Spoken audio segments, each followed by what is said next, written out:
तो horror movies हमें से कई लोगों को देखना पसंद है, पर कुछ मूवीज़ ऐसी होती हैं जो बहुत ही ज़्यादा डिस्टर्बिंग, डिस्गस्टिंग और हार्ड टू वॉच होती हैं। और मैं ऐसी ही हॉरर मूवीज़ की एक लिस्ट लाया हूँ जिसमें मेरी देखी हुई अब तक की 7 मोस्ट ग्रूसम मूवीज़ है जो किसी भी एवरेज मूवी वॉचर को मेंटली डिस्टर्ब कर सकती है because of their extreme content. और इस लिस्ट में मैंने जितनी भी मूवीज़ बताई है उन्हें मैंने अपने पर्सनल चॉइस के हिसाब से रैंक करा है। तो अब शुरू करते हैं। Number 7, the sadness. 2021 में आई ये ताइवानीज हॉरर सर्वाइवल मूवी एक वायरस के बारे में जो हर जगह फैल जाता है और इस वायरस से इन्फेक्टेड लोग अपनी डार्क फैंटेसीज को कंट्रोल नहीं कर पाते और इनकी सारी अच्छाई खत्म हो जाती है, जिसकी वजह से वो गलत काम करते हैं जो उन्हें नहीं करना चाहिए था। तो ये मूवी एक कपल के अराउंड घूमती है जो इस वायरस पेंडेमिक में एक दूसरे तक सेफली पहुंचने की कोशिश में लगे रहते हैं और ओवरऑल मूवी इसी बारे में है कि वो एक साथ आकर इस पेंडेमिक से बच पाते हैं या नहीं। बट पूरी मूवी के दौरान तुम्हें म्यूटिलेशन, कैनिबलिज्म, रेप, टॉर्चर और भी कई सारे क्राइम्स जो तुम सोच भी नहीं सकते सब एक्सट्रीम लेवल पर देखने को मिलेंगे। तो अगर तुम कमजोर दिल के हो जो खून खराबा नहीं देख पाता तो इस मूवी से दूर रहना।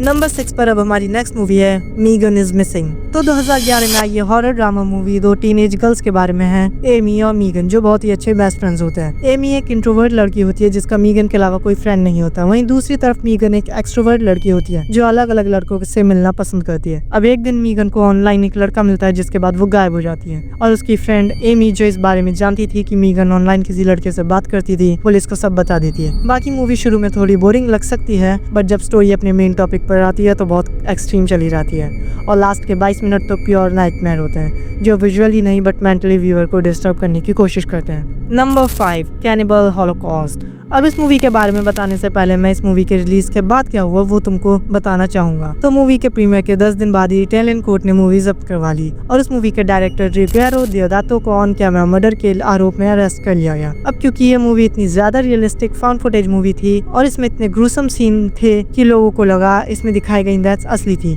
जिसके बाद मूवी के एक्टर्स खुद जज के सामने कोर्ट में पेश हुए कि देखो हम जिंदा हैं। तो मूवी में कुछ एनिमल डेथ सीन भी थे जो रियल थे, तो उसके लिए मूवी के मेकर्स को सजा हुई। एक सीन में बड़े से टर्टल को जिंदा पकड़कर मार दिया जाता है ऑन कैमरा, जो कि एक रियल सीन था। तो अब आखिर इस मूवी में ऐसा था क्या? तो मूवी एक फ्रेंड ग्रुप के बारे में है जो अमेज़न में एक अनकॉन्टेक्टेड कैनिबल ट्राइब की डॉक्यूमेंट्री बनाने जाते हैं पर कभी वापस नहीं आ पाते, जिसके बाद उनकी बनाई डॉक्यूमेंट्री को हासिल किया जाता है जिससे पता चलता है कि आखिर उनके साथ हुआ क्या। मूवी में ढेर सारे न्यूड, ग्रॉस, गोर सीन भरे पड़े हैं और कैनिबलिज्म के भी सीन काफी कॉमन है। तो अगर तुमसे एक्सट्रीम कंटेंट नहीं देखा जाता तो ये मूवी मत देखना। बाकी ये मूवी मुझे पसंद आई। सो अब नेक्स्ट मूवी इज नंबर 4, मार्ट्रेस। ये जो मूवी है ये मेरी फेवरेट मूवी है इस लिस्ट की, क्योंकि ये मूवी विजुअली डिस्टर्ब करने से ज्यादा मेंटली डिस्टर्ब करने की तुम्हें कोशिश करती है। तो 2008 में आई ये एक फ्रेंच साइकोलॉजिकल हॉरर मूवी है जो एक सवाल उठाती है कि आखिर मौत के बाद क्या होगा। तो इस मूवी में एक ऑर्गेनाइजेशन है जो इस सवाल का जवाब जानना चाहती है और उसके लिए ये जो रास्ते अपनाते हैं, ओह माय गॉड, बहुत ज्यादा क्रूअल होते हैं। अब ये जो मूवी है अपने मेन प्लॉट पर आने से पहले कई बार प्लॉट चेंज करते हैं। शुरू के 20 मिनट तुम्हें लगेगा ये हॉरर है, उसके बाद लगेगा ये क्राइम मूवी है और फिर कुछ और, पर लेकिन ये फिर भी इंटरेस्ट बनाए रखती है। बाकी इस मूवी में टॉर्चर के ज्यादा सीन्स नहीं है पर जो है काफी है और उन्हें मैं तुम्हारे लिए स्पॉइल बिल्कुल नहीं करूंगा। और तुम कोई मूवी देखो या नहीं देखो इस लिस्ट से, पर अपनी मेंटल हेल्थ खराब करने के लिए इस मूवी को जरूर देखना।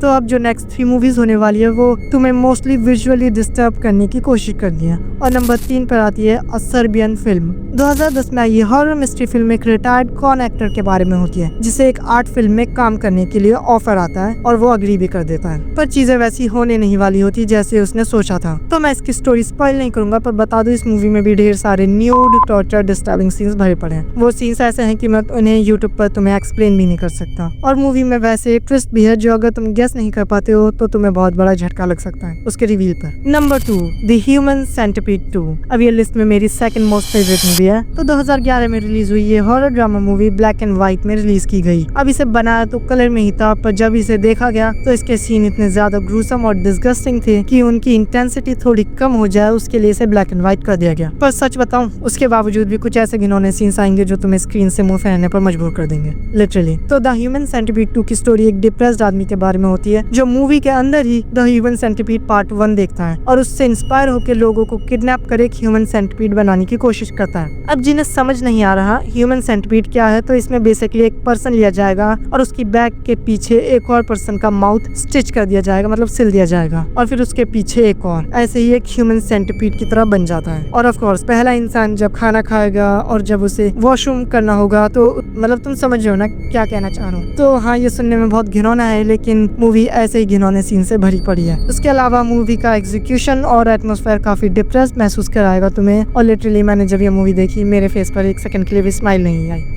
बिल्कुल भी नहीं। तब last but not the least, number 1, 120 days of सडोम। Oh God, तो ये लिस्ट की सबसे ज्यादा घिनौनी मूवी है। तो 1975 में ये इटालियन मूवी 4 आदमियों के बारे में है जो पॉलिटिकली काफी पावरफुल और करप्ट हैं। तो अपनी पावर का मिसयूज करते हुए वो 16-17 अंडर एज लड़के और लड़कियों को किडनैप करते हैं और एक प्राइवेट मेंशन में ले जाते हैं। फिर वहां जाकर ये 4 आदमी उन टीनेजर्स के साथ अपनी डार्क फैंटेसीज को पूरा करते हैं, जिसमें rape, torture, abuse, mental torture और मर्डर जैसी चीजें भी शामिल है। तो ये मूवी 3 एक्ट्स में डिवाइडेड है, मतलब ये 3 हिस्सों में तुम्हें देखने को मिलेगी।